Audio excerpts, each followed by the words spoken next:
ایک آدمی کی جھوٹا ہونے کے لیے کافی ہے کہ وہ سنی ہوئی بات کو آگے نقل کرے. عجیب حدیث ہے. فرمایا کفا بالمرء کذبا ان يحدث بكل ما سمع. سنی ہوئی بات کو آگے نقل کر دینا ایک آدمی کے جھوٹا ہونے کے لیے کافی. میں تو صاحب سے بات کرتا ہوں کہ اس زمانے میں یہ آلات اور موبائل یہ ایسے ہیں. کبھی ملاقات ہوتی تھی آپس میں بیٹھتے تھے تو غیبت ہو جایا کرتی تھی کسی مسلمان کی. اب تو غیبت کرنے کے لیے گروپ بنے ہوئے ہیں. ایک آدمی ایک ملک کے بیٹھا ہے دوسرے ملک کے بیٹھا ہوا ہے. دونوں اتنی دور رہ کر بھی ایک دسترخوان پر ایک ملک کا گوشت کھانے میں دونوں شریک. فرمایا کہ ایک آدمی جھوٹا ہونے کے لیے کافی ہے کہ وہ سنی ہوئی بات پر یقین کر لے اور سنی ہوئی بات پر فیصلہ کر دے. ایک آدمی کے جھوٹا ہونے کے لیے اتنا کافی ہے. بلکہ قرآن نے اس کو بڑی تاکید کے ساتھ بیان کیا. قرآن کی آیت کا مفہوم ہے جہاں فرمایا ہے ایمان والو بدگمانی سے بچو. وہاں یہ بھی حکم دیا ہے کہ ایمان والو اگر تمہارے پاس کوئی فاسق خبر لے کر آئے تو تمہیں چاہیے کہ اس خبر کی تحقیق کر لو. ایک واقعہ پیش آیا, عجیب وہی واقعہ پیش آیا. میں بہت اہم اہمیت سے عرض کر رہا ہوں کہ اس زمانے میں کچھ ایسی عادت ہو گئی لوگوں کی کہ وہ اڑتی اڑاتی خبریں سنتے ہیں اور ان کا یقین بھی کر لیتے ہیں, ان پر اقدام بھی کر لیتے ہیں اور آگے اس خبر کو بڑھا بھی دیتے ہیں. عمر کا زمانہ تھا,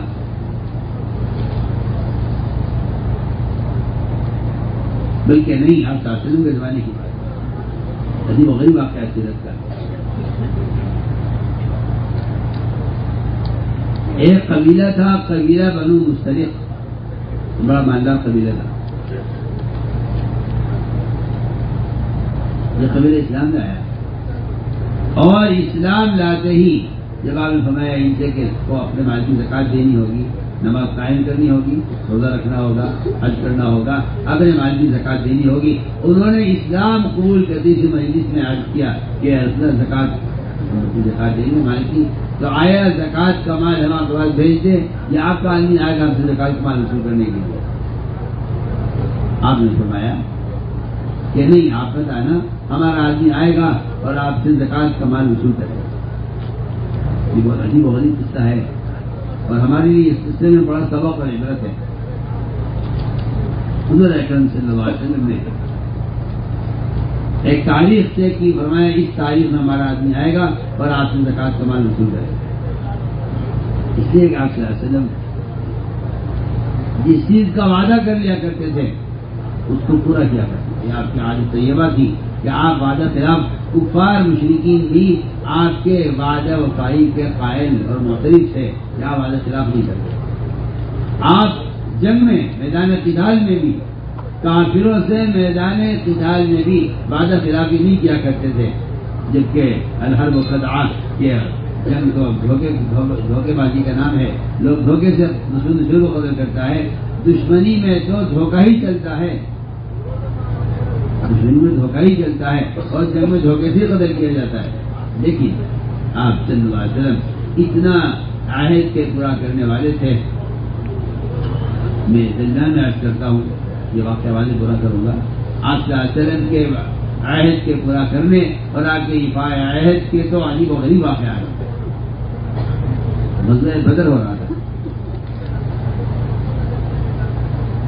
جب آپ بدر کے نکلے تو آپ کے قافلے کے دو صحابہ کو مشرکین نے پکڑ لیا. ایک حذیفہ تھے, ایک حذیل رضی اللہ عنہما, ان دونوں کو مشرکین نے قید کر لیا. انہوں نے چھوٹنے کی کوشش کی تو انہوں نے ایک بہانہ کیا, کفار سے یہ کہا کہ اگر تم ہمیں چھوڑ دو گے ہم تم سے وعدہ کرتے ہیں کہ ہم تمہارے خلاف لڑیں گے بھی نہیں اور تم سے لڑنے والوں کا ساتھ بھی نہیں دیں گے, تم سے قتال بھی نہیں کریں گے. قتال کا بھی انکار کر دیا اور وعدہ کر لیا کفار سے کہ ہم تم سے لڑیں گے بھی نہیں اور لڑنے والوں کا ساتھ بھی نہیں دیں گے. یہ انہوں نے حیلہ کیا, چھوٹنے کے لیے بہانہ کیا. ان کفار نے اس یعنی ایک غیر مسلم مسلمان کے وعدے پر اتنا یقین کرتا تھا کہ مسلمان جھوٹ نہیں بول سکتا اور مسلمان کے خلاف نہیں ہو سکتا. ایک کافر کو بھی اس کا یقین تھا میدان قتال میں جہاں دونوں جنگ جو ہے وہ جو آمنے سامنے ہوں اور جہاں قتال ہو رہا ہو اس میدان قتال میں اپنے دشمن کی بات کا یقین کر لینا یہ مومن کے انتہائی سچا ہونے کی علامت ہے کہ کفار نے اس بات کا یقین کر لیا کہ بھئی یہ وعدہ کر رہے ہیں ان کو چھوڑ دینا چاہیے. جو میدان میں لڑنے کے لیے آئے ہیں ان کو یہ کہہ کر چھوڑ دینا یہ وعدہ کر رہے ہیں ہمیں وعدے کا یقین کرنا چاہیے. انہوں نے دونوں کو چھوڑ دیا. یہ دونوں دوڑتے والے سنج میں حاضر ہوئے. آپ نے فرمایا تم کہاں رہ گئے تھے؟ آج کے اللہ ہم تو کفار نے قید کر دیا تھا اپنے یہاں پکڑ لیا تھا ہمیں مگر ہم نے ایک بہانہ کیا اور ہم نے چھوٹنے کے لیے ان سے وعدہ کر لیا کہ ہم تم سے لڑیں گے بھی نہیں تمہیں لڑنے والوں کے ساتھ بھی نہیں دیں گے. جب آپ بڑھے میدان کی طرف ان دونوں صحابہ سے فرمایا ادھر حذیل اور حذیفہ فرمایا دونوں یہاں بیٹھ جاؤ تم جنگ میں شریک نہیں. اہل بدر کا مقام اللہ نے فرمایا اہل بدر کے بارے میں اعملوا ما شئتم قد غفرت لكم تم جو چاہو کرو اللہ تمہیں معاف کر چکے ہیں. اتنا اونچا درجہ بدرین کا ہے لیکن آپ نے فرمایا کہ نہیں تم دونوں غزوہ بدر میں شریک نہیں ہوگے. تم نے وعدہ کیا ہے کفار سے لڑنے کا لہٰذا تم ایک طرف ہو جاؤ. آپ صلی اللہ علیہ وسلم نے باوجود صحابہ کی قلت کے اور باوجود ایک آدمی کی شدید ضرورت تھی لیکن آپ صلی اللہ علیہ وسلم نے کافروں سے کیے ہوئے عہد کو میدان قتال میں پورا کیا ہے. آج مسلمان ایک غیر مسلم سے امن کے ماحول وعدے کوئی پورا نہیں کرتا. وہاں ایک کافر کے لیے ایک کافر نے ایک مسلمان کے وعدے پر انہیں چھوڑ دیا اور انہوں نے آسان نے ایک کافر سے کیے ہوئے وعدے کو پورا کیا. فرمایا یہ دونوں حضرات حذیفہ اور حذیل یہ دونوں جنگ میں شریک نہیں ہوں گے اس لیے کہ انہوں نے کفار سے وعدہ کیا ہے کہ تم ان سے لڑو گے نہیں. اتنا آپ صلی اللہ علیہ وسلم وعدے کو پورا کرنے میں تو عرض کر رہا تھا کہ آپ وعدے کو پورا کرنے والے تھے. آپ صلی اللہ علیہ وسلم نے اسی تاریخ میں اپنا ایک ساعی بھیجا زکات وصول کرنے والا تمہیں جاؤ اور فلاں قبیلے کے پاس قبیلے مستجد کے پاس اور جا کر ان سے زکات کا مال وصول کرتے لاؤ. انہیں معلوم تھا اس تاریخ میں آپ کا آدمی آنا ہے لیکن منافقین جنہیں بات برداشت نہیں ہے کہ امت میں اجتماعیت ہو اور امت فرائض پر مجتمع ہو اس منافق نے آ کر خبر دی ان صحابی کو یہ اکیلے جا رہے تھے آپ صلی اللہ علیہ وسلم کی طرف سے جگہ وصول کرنے کے لیے. راستے میں منافق ملا مجھے کہا جا رہے ہیں کہ میں بنو مستجد کے پاس جا رہا ہوں تو زکات جمع لینے کے لیے. اس منافق نے جھوٹ بولا اور یہ کہا کہ بنو مستجد زکات لینے سے انکار کر رہے ہیں حالانکہ پورا قبیلہ زکات کا مال الگ کر کے رکھا ہوا تھا اور پورا قبیلہ ان صحابی کے استقبال کے لیے اپنی مسجد سے باہر کھڑا ہوا تھا. یہ معاملہ خلیل کے آدمی کا استقبال کریں گے اور اس کے مال اس کے حوالے کریں گے.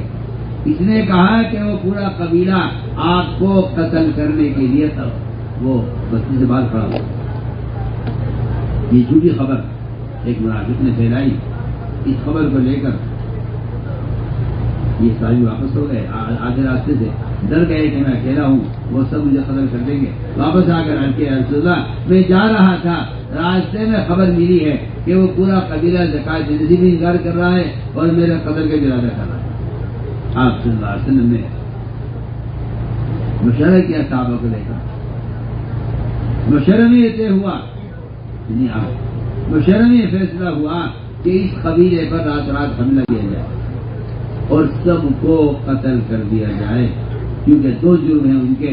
زکات سے انکار کرنا ارتداد ہے اور ہمارے آدمی کو قتل کرنا چاہتے تھے. اس طرح آپ صلی اللہ علیہ وسلم نے یہ فیصلہ فرمایا کہ اس پورے قبیلے پر رات کو سب کو مارا جائے اور اس پورے قبیلے کو قتل کر دیا جائے. میں آپ کو بہت بنیادی واقعہ سنا روایت میں ہے کہ رات کو یہاں سے ایک دستہ اڑ کر روانہ ہوا قتل کرنے کے لیے. ادھر انہوں نے انتظار کیا کہ اب تک آپ کا آدمی کیوں نہیں آیا حالانکہ وہ بالکل نئے مسلمان تھے. انہوں نے یہ کہا کہ شاید ہماری کمائی میں کچھ حصہ حرام کا بھی شامل ہو گیا ہے. شاید ہمارے کاروبار میں سود ہے، یا ہمارے کاروبار میں غبن ہے، یا ہماری کمائی حلال نہیں ہے، یا کچھ حصہ حرام کا ہماری کمائی میں شامل ہو گیا ہے. اللہ نے اپنے نبی کو ہماری زکوٰۃ کے مال کے قبول کرنے سے روک دیا ہے. ہمارا مال حرام ہے، اس لیے زکوٰۃ کے لیے آدمی آیا نہیں ہے. ہماری زکوٰۃ مردود ہو گئی ہے، اللہ کی طرف سے قبول نہیں ہو رہی ہے. وہ اس فکر میں وہاں سے چلے پوچھنے کے لیے، ادھر سے یہ دستہ جرم پر حملہ کرنے کے لیے راستے ملاقات فرمایا، منی قوم، آپ کون لوگ ہیں؟ ہم تو بنو مصطلق ہیں. یہ کہاں جا رہے ہو؟ ہم جا رہے ہیں. تم کون لوگ ہو؟ کہ ہم تو تمہیں قدر کرنے کے جا رہے ہیں. کیوں؟ کیا بات ہو گئی کہ تم نے یہ کہا ہے کہ زکات نہیں دیں گے، اور تم نے یہ کہا ہے کہ اللہ کے نبی کے آدمی کو قتل کریں گے. یہ ساری بات سنی، اس کو قرآن کی آیت نازل ہوئی، اے ایمان والو، اگر تمہارے پاس کوئی فاسق پکڑ لے کر آتا ہے تو تمہیں چاہیے کہ تحقیق کر لینا. ایسا نہ ہو کہ تم کوئی ایسا فیصلہ کر بیٹھو کہ جس سے آپس میں فساد ہو، اختلاف ہو، اختلاف ہو. فرمایا کوئی ایسا نہ ہو کہ تمہیں آپس میں اختلاف پیدا ہو جائے. آپ نے فرمایا، اللہ نے فرمایا کہ تحقیق کر لیا کرو ایسی باتوں کی، تاکہ ایمان والوں کے درمیان میں آپس میں اختلاف اور فساد نہ پیدا ہو. اگر آپ صلی اللہ علیہ وسلم کا ایک حصہ پہنچ جاتا، حملہ کر دیتا رات پر ان پر، تو یہ کتنی بڑی قرآن نے کہا ہے کہ اگر تم اس پر قدم اٹھا لیتے اور یہ فیصلہ کر کے تم اس پر عمل کر لیتے تو سوائے ندامت کی حسرت کے کچھ نہ ہوتا. وَذُوقُوا عَلَىٰ مَا فَعَلْتُمْ نَادِمِينَ، یہ قرآن کی آیت ہے. تو میں نے عرض کیا کہ ہر وقت کام یہ ہے منافقین کا کہ وہ ایمان والوں کے درمیان اختلاف اور فساد پیدا کرنے کے لیے ایسی خبر اڑاتے ہیں. انہیں فرمایا حدیث میں کہ ایک انسان کے جھوٹا ہونے کے لیے کافی ہے کہ وہ سنی ہوئی بات کو آگے نقل کرے.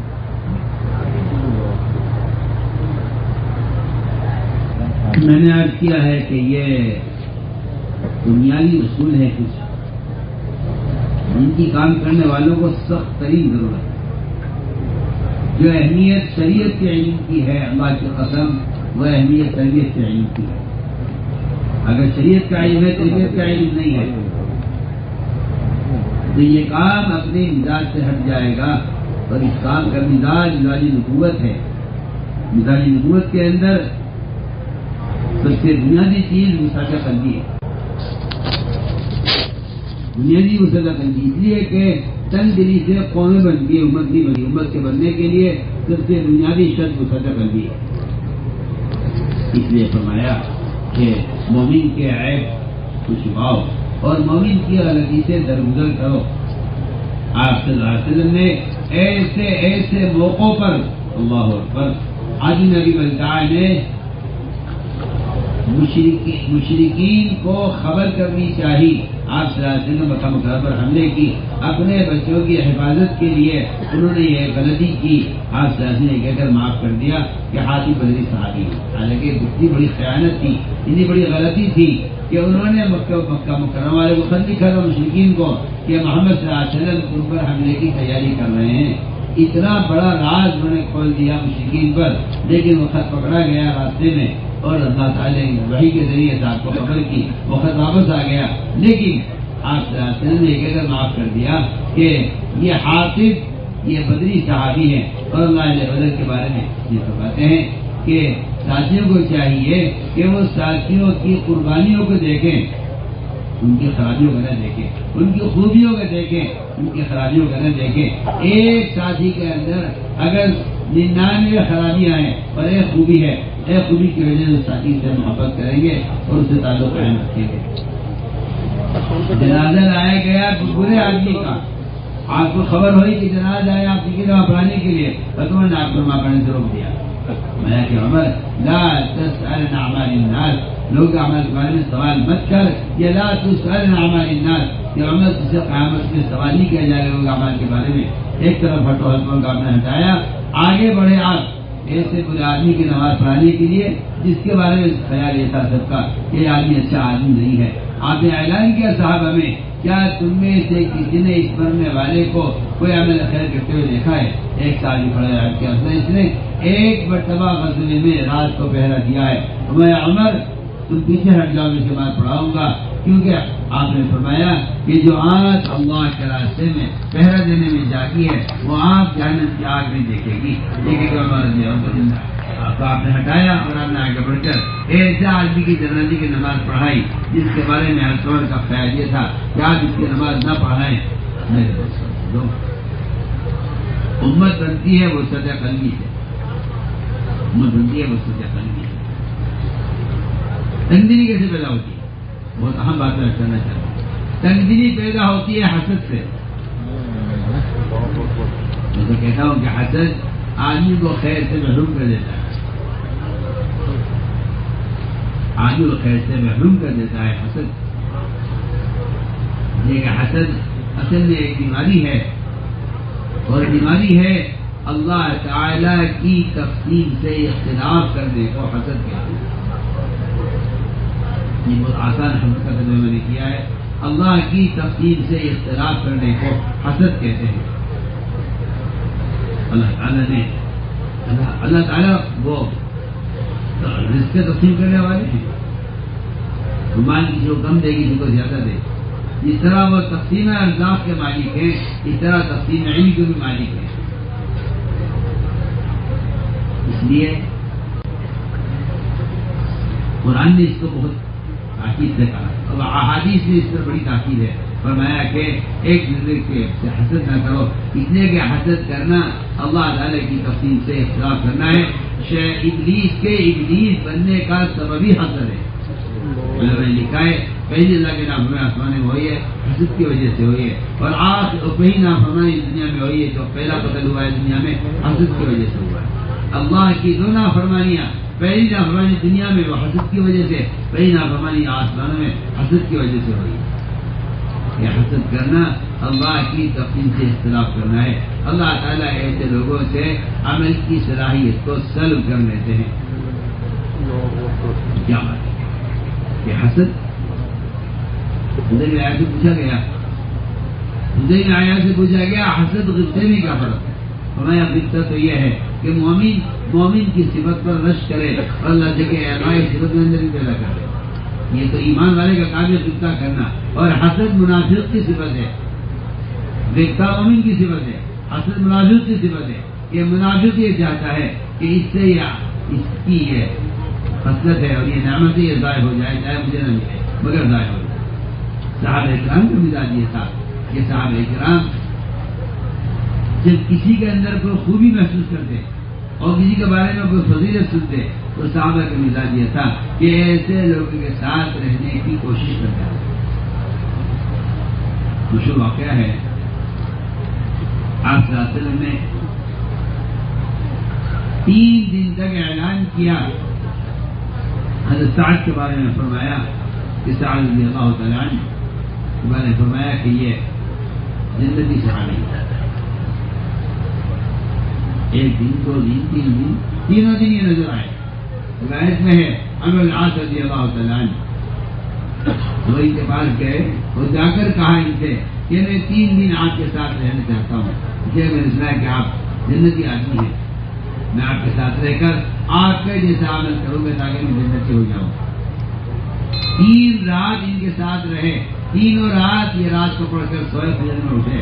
کوئی تہجد، کوئی تلاوت، کوئی زیادت، کوئی مجاہدہ، رات کو کوئی عمل نہیں کیا. ہمیں آج سمجھتے ہیں کہ میں 3 دن رات گزار گئی ان کے ساتھ. ان کے عمل کو حقیر سمجھ کر یہاں سے چل دیا. میں نے ان سے کہا آپ تو کوئی ایسا عمل تو خاص کرتے نہیں ہیں، آپ جنتی آدمی کیسے ہو گئے؟ فرمایا کہ بات یہ ہے کہ میرا معمول تو یہ جو آپ نے دیکھا ہے، مگر میرے اندر ایک صفت یہ ہے کہ اگر اللہ نے کسی شخص کو کسی خیر سے نوازا ہے تو مجھے اس پر حسد نہیں ہے. فرمایا بس یہی ایک صفت آپ کے اندر رہتی ہے کہ آپ جنتی ہیں اور ہمارے اندر اس کی طاقت نہیں ہے. میں نے عرض کیا کہ ایک آدمی وہ ایسا ہے کہ نہ رات کے قیام کا زیادہ اہتمام کرتا ہے، نہ تلاوت کا، اور نہ کوئی ریاضت و مجاہدہ، لیکن اس نے ایک صفت یہ ہے کہ اللہ تعالیٰ نے اگر کسی کی خیر سے نوازا ہے تو اس کو اس پر حسد نہیں فرمایا کہ آدمی جنتی ہے. میرے بزرگ دوستوں، حسد اور جلن یہ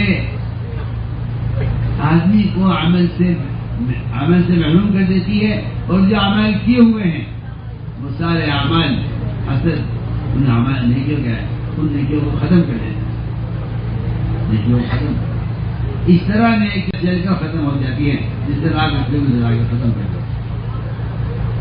تو میں نے عرض کیا کہ صحابی کی صفت تھی کہ وہ کسی میں کوئی خیر دیکھتے تھے مجرد ہو جایا کرتے تھے۔ ایک واقعہ پیش آیا، آپ صلی اللہ علیہ وسلم نے ایک یمنی تلوار نکالی، میں تلوار کو کون لے گا؟ حضرت کھڑے ہوئے مجھے فرمایا کہ نہیں، یہ تلوار کون لے گا؟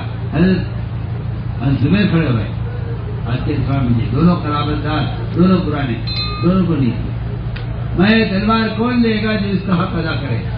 اس پہ دونوں ڈر گئے، حق کیسے ادا کریں گے؟ ایک عام صحابی کھڑا ہے، کچھ جانا مان کے حضرت تلوار مجھے دیجیے، پوچھا اس کی کیا حق ہے؟ آپ فرمائے تلوار کہ یہ تلوار اس کا حق یہ ہے کہ یہ مومن کو چھوئے گی نہیں اور دشمن سے چوکے گی نہیں، یہ صاحب ہے۔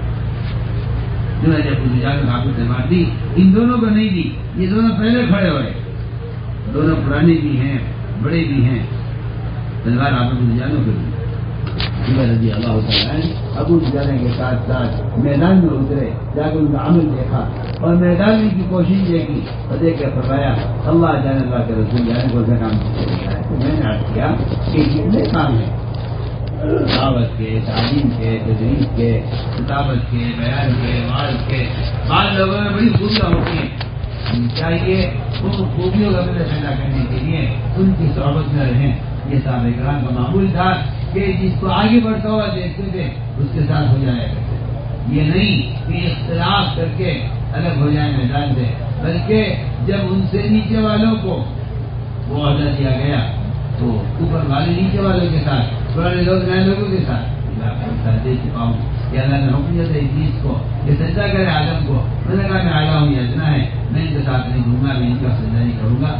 یہاں سے ابلیس عمل سے محروم ہوا ہے، فرمایا کہ حسد یہ آدمی کو نیکی سے محروم بھی کر دیتا ہے، اور جو نیکیاں کمائی ہوئی نیکیاں ہیں ان نیکیوں کو ضائع بھی کرا دیتا ہے۔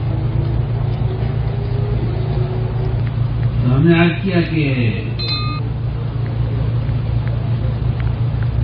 یہ راستہ بہت صبر کرنے سے چلنے کا ہے۔ اس میں ایک اصولی بات یہ ہے کہ داعی کا صبر کرنا یہ بچوں کی ہدایت کا سبب بنتا ہے۔ داعی کا صبر کرنا بچوں کی ہدایت کا سبب بنتا ہے۔ اصولی بات یہ کہ داعی جتنا صبر کرتا ہے اللہ تعالیٰ داعی کے صبر کو بچوں کی ہدایت کا سبب بناتے ہیں، بلکہ یہاں تک کہا جا سکتا ہے کہ انبیاء علیہ السلام کے نبی ہونے کی جو ظاہری علامت ہے وہ صبر کرنا ہے۔ ایک سینکڑوں واقعات جیسے ہیں کہ جس میں کفار اور یہود آپ کو آ کر ستاتے تھے، یہ دیکھنے کے لیے کہ آپ کے اندر صبر کتنا ہے، اس لیے کوئی اپنی کتابوں کے اندر پڑھا ہوا تھا کہ آپ لازم اتنا ستایا جائے گا، آپ کے علم میں اور آپ کی بردباری میں سے اضافہ ہوگا۔ دین میں سانہ کا واقعہ مشہور ہے، میں حل کر رہا تھا کہ داعی کے اندر یہ صفات ہیں جو اصل ہدایت کا ذریعہ بنتی ہے۔ کسی بھی سانہ ایک یہودی عالم تھے، آپ صلی اللہ علیہ وسلم کی بحثت اور آپ کا حلیہ انہوں نے بھی کتابوں اسی طرح پڑھا، اس نے یہ بھی پڑھا تھا کہ آپ صلی اللہ علیہ وسلم کو اتنا ستایا جائے گا، آپ کے علم میں اتنا اضافہ ہوگا۔ سنتے روایت کے اندر ہے کسی بھی سانہ آپ کے پاس آئے اور آپ کو ایک ضرورت کے طور پر آپ کو ضرورت کی مال کی، انہوں نے مال پیش کیا، قرض کیا، آپ نے مال قرض دیا اور ایک تاریخ طے ہو گئی کہ اس تاریخ میں اس قرض کو ادا کیا جائے گا، لیکن میں سانہ نے خود مال پیش کیا بطور قرض، اس لیے کیا تاکہ معاملہ کرے آپ کے ساتھ، پھر اس معاملے میں آپ کے ساتھ زیادتی کرنے کا موقع ملے۔ اس قرض کی ادائیگی سے 3 دن پہلے جن میں سانہ آپ صلی اللہ علیہ وسلم کو دیوار کے ساتھ دھکا دیا، آپ کا گریبان پکڑا، آپ کے ساتھ سخت لہجے میں بات کی اور یہاں تک کہہ گئے تم کو نہیں تال مٹول کرتے ہو باہر۔ ایک واقعہ پیش آیا، آپ صلی اللہ علیہ وسلم کو تکلیف پہنچائی انہوں نے، آپ بڑے اطمینان سے تھے، عمر رضی اللہ عنہ نکالی کرتے جلد کیے میں اس کا قدر کرتا ہوں، آپ بڑے اطمینان سے تھے اور میں عمر یہ تم نے کیا کیا؟ حضرت عمر نے اس کو تلوار دکھلائی، اس کو دھمکی دی قتل کی، اور میں عمر یہ تم نے کیا کیا؟ کہ یہ ہے اسلوب کہ جب آپ کی حمایتوں پہ کھڑا ہو تو آپ کو چاہیے کہ اپنے حمایتی کو دبائیں، اپنے حمایتی کو اٹھانا، اپنے حمایتی کو ابھارنا، اپنے حمایتی کو اپنا محسن سمجھنا، اپنے حمایتی کو قریب کرنا اور اپنے حمایتی کو بدلہ دینے پر آمادہ کرنا، یہ فساد کا راستہ ہے، یہ ہدایت کے اصلاح کا راستہ ہے۔ صاحب کے اندر ہے کہ آپ حضرتوں کو ڈانٹ کر بلکہ تبلیغ کر کے فرمایا ہم نے تم نے کیا کیا ہے، تمہیں چاہیے نا میں مجھ سے کہتے میں استحقاق ادا کروں، اس سے کہتے کہ اسلام میں مطالبے کا طریقہ کیا ہونا چاہیے، تم اس کو مطالبے کا طریقہ بتاتے اور مجھے اس کا مطالبہ پورا کرنے کا الزام ادا کرنے کا مجھے حکم دے۔ میں جاؤ عمل کو لے جاؤ، ان کو ان کا حق دو اور ان کا قرضہ پورا ادا کرو اور ان کو 70 کلو کھجوریں زیادہ دو۔ بیان کو لائک، شیئر اور چینل کو سبسکرائب کرنا مت بھولیے۔ ہمیں بہت اہم بات کرنے لگا احسان کے 3 درجے، احسان کے 3 درجے ہیں۔ سب سے ادنا درجہ جس کو ہم اعلیٰ درجہ سمجھتے ہیں وہ ادنا درجہ ہے، محسن کے احسان کا بدلہ دینا احسان کا ادنا درجہ ہے۔ احسان کا درجہ یہ ہے کہ آپ اس شخص کو پہچانتے نہیں، جانتے نہیں، آپ اس پر احسان کریں، یہ احسان کا درمیانہ درجہ ہے۔ احسان کا اعلیٰ درجہ یہ ہے کہ آپ اپنے ستانے والوں کو، اذیت دینے والوں کو، تکلیف پہنچانے والوں کو، آپ صلی اللہ علیہ وسلم نے مکہ مکرمہ سے جن مشرکین نے آپ کو نکالا تھا اور آپ کے قتل کی کوششیں کی تھی اور آپ کو قید بھی کرنا چاہا تھا، آپ صلی اللہ علیہ وسلم نے ایسے طرقہ اور مشرکین کو حنین کے غنائم میں سے 100 اونٹ دیے ان لوگوں کو جنہوں نے آپ کو ستایا تھا۔ انصار کو کچھ نہیں دیا، اس کا بتانا یہ تھا کہ جو آپ کی مدد دین مدد کرنے والے ہیں وہ مال کی تعریف نہیں ہے، اصل تو تعریف عقل کی ضرورت ان کے لیے ہے جن کام سے دور ہے۔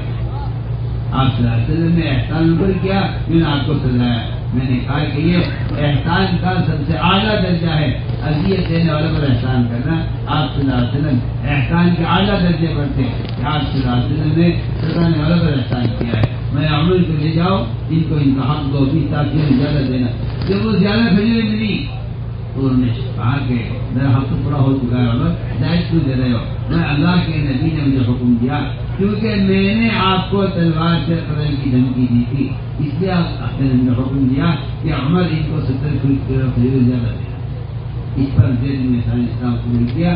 میں آپ سے عرض کرتا ہوں کہ داعی کا صبر کرنا اصل بچوں کی ہدایت کا سبب ہے۔